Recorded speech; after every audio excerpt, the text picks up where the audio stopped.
Hello, my name is John Rose, and in this video I'd like to take a closer look at whether or not we can trust our experts. Now this is a really important question to contemplate because too many of us put too much faith and trust in who we believe are our experts, especially when it comes to our health. We believe allopathic doctors, many of us still do, that they are the experts, so when you get sick you go running to them. Many people believe that nutritionists are experts in food, and when you want to know more about food you find someone who's registered or certified, got a master's or a PhD in nutrition.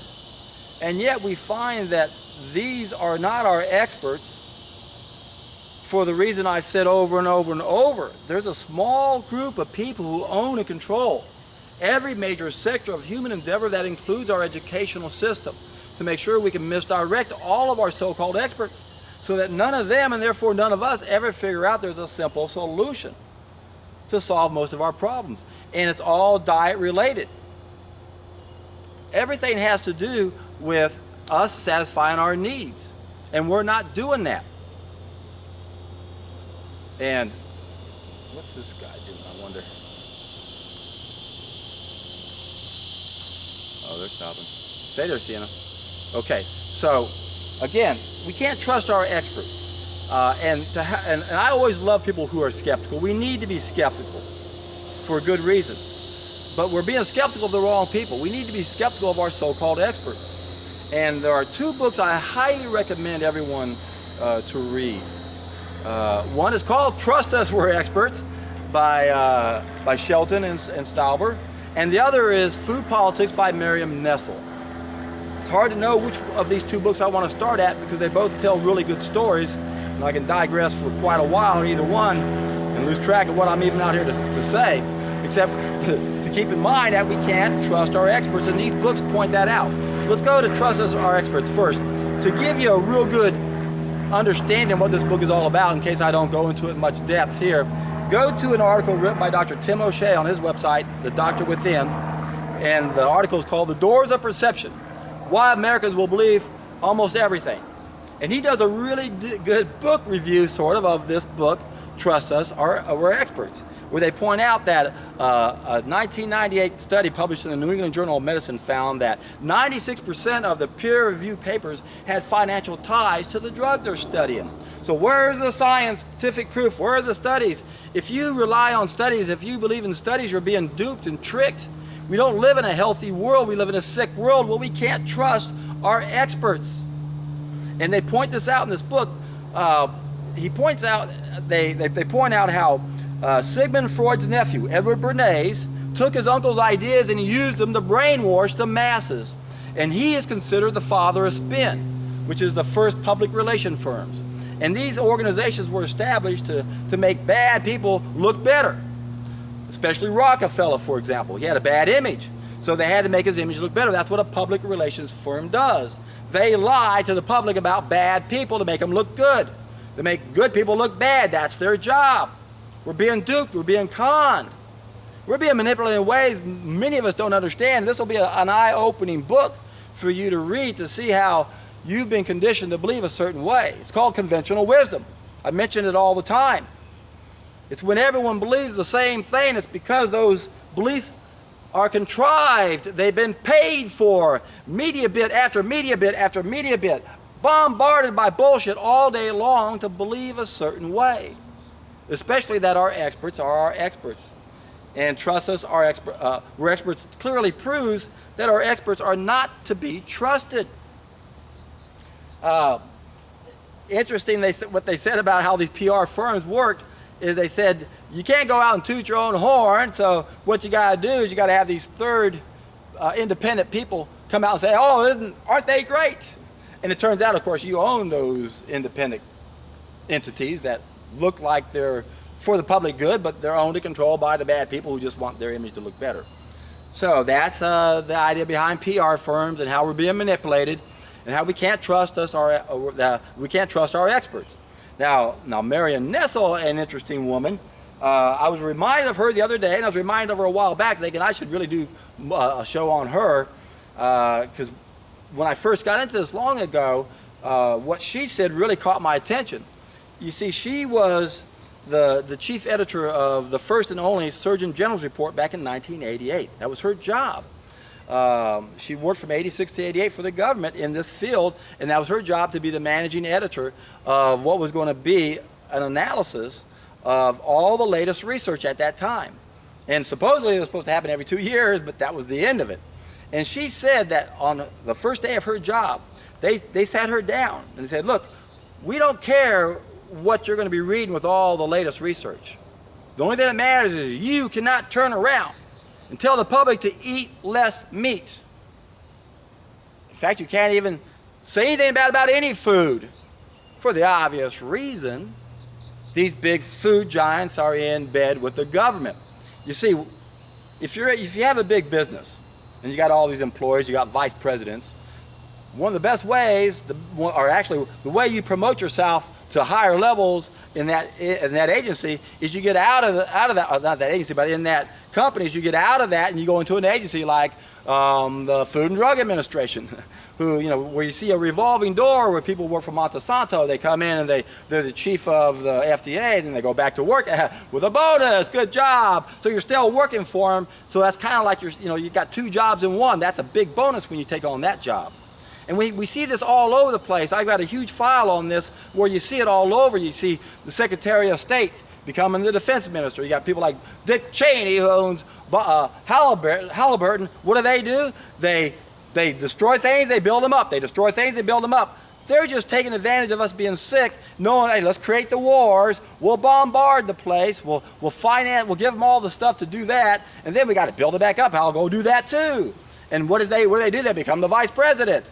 My God, there's a revolving door. We see that more than once. The Secretary of State, what do?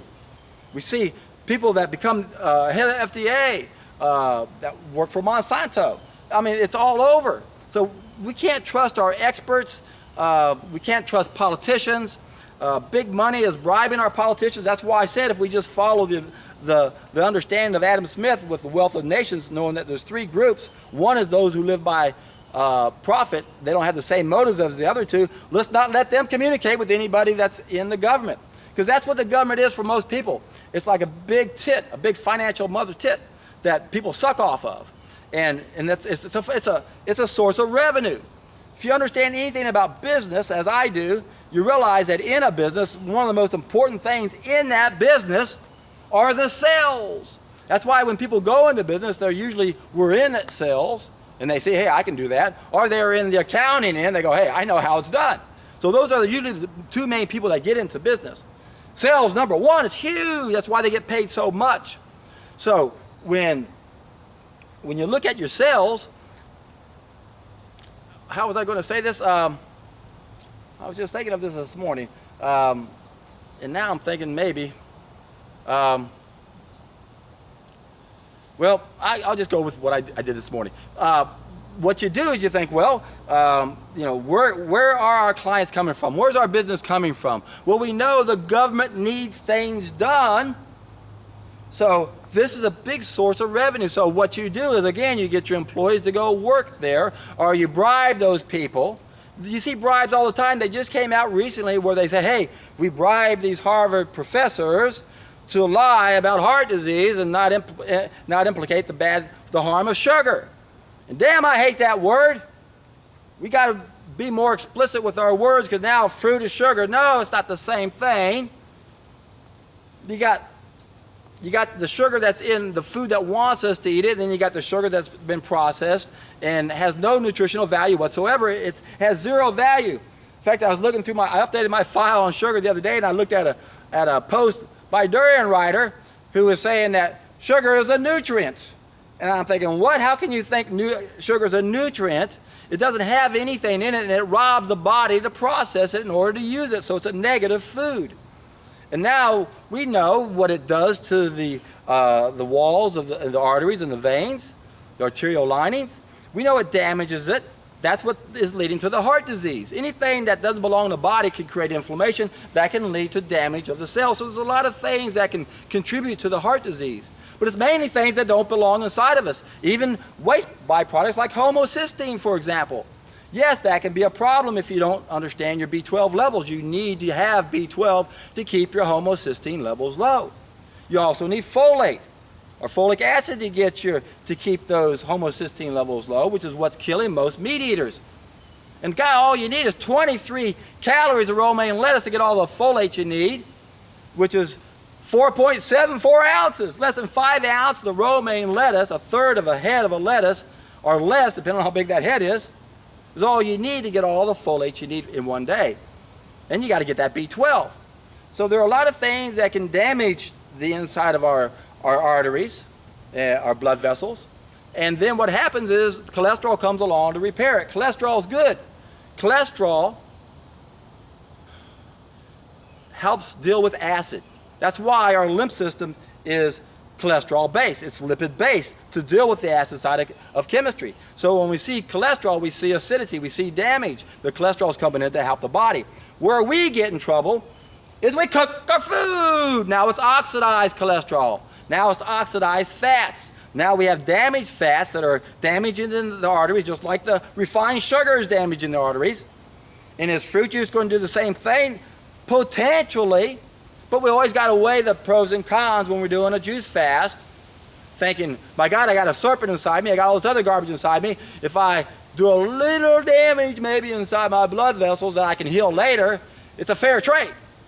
But on an ongoing basis, it's quite questionable in my mind whether you'd want to be drinking fruit juice on an ongoing basis. I say no. I don't want to take a chance. I'm not sure if that's going to damage anything at all. Some people say it does, but I don't trust science, and I rely more on my common sense than anything. Trying to use our brain to figure things out is kind of like using a screwdriver as a hammer.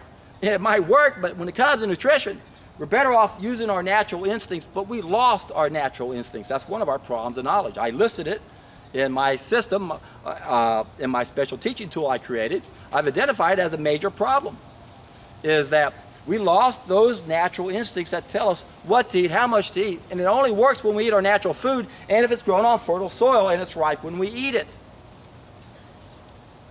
And the biggest problem we have is we can't trust our own experiences. So that's another big piece to my puzzle. That's piece number 5, a malfunctioning survival mechanism. So that's one of the main things we want to do on a long, solid food vacation, is we want to gain back our feedback system so when we go back to eating the right food, we know it. And when it's not food, we know it. That's why it's somewhat of a joke to have laws on the books all around the country that say you can't talk about anything bad about food. Well, guess what? We're not classified as carnivores or omnivores or grainivores. We're frugivores. So to say anything bad about eating animals or grains, that's not attacking food because those aren't food, don't you see? Those aren't food. By definition, it's not food for humans.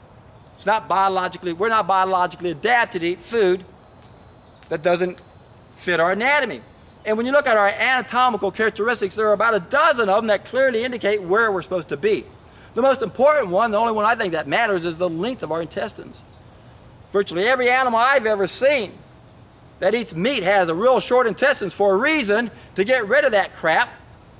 Doesn't want it hanging around, doesn't have any fiber to get it out. And in contrast, humans, we have long intestines. So meat does not belong in a long intestines. That's simple. That's the most important thing we have to understand. So if you're ever arguing with someone and they can't get it, just keep saying over and over and over. Meat does not belong in long intestines. Every animal that eats meat has short intestines, over and over. Every animal that eats meat has short intestines, short intestines, short intestines. What don't you understand? Humans, long. Meat, short. Meat, not long. It's that simple. Come on, it isn't complicated. All you have to do is use your common sense in the beginning. There's only one food out there that wants us to eat it. It has sugar in it, but it isn't the kind that they're implicating in studies. Let's see them do a study showing the harm that eating fruit does. Have we seen those studies? We're going to prove eating nothing but fruit treats a heart attack. Oh my God, it's gone. Yeah, why don't we see more studies on that? Who are our experts? You are your own expert. You are your own hero.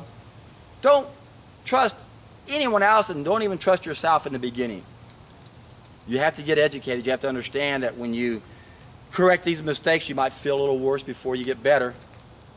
She's been tangled up for too long, but I think she'll be okay.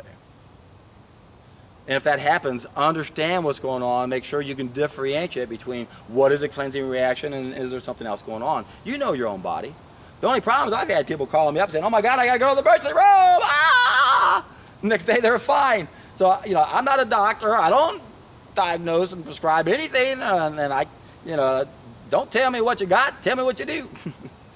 But if you got something that is along the lines of a flu-like symptom, that's just toxins trying to get out your body, and your organs of elimination aren't up to the task yet.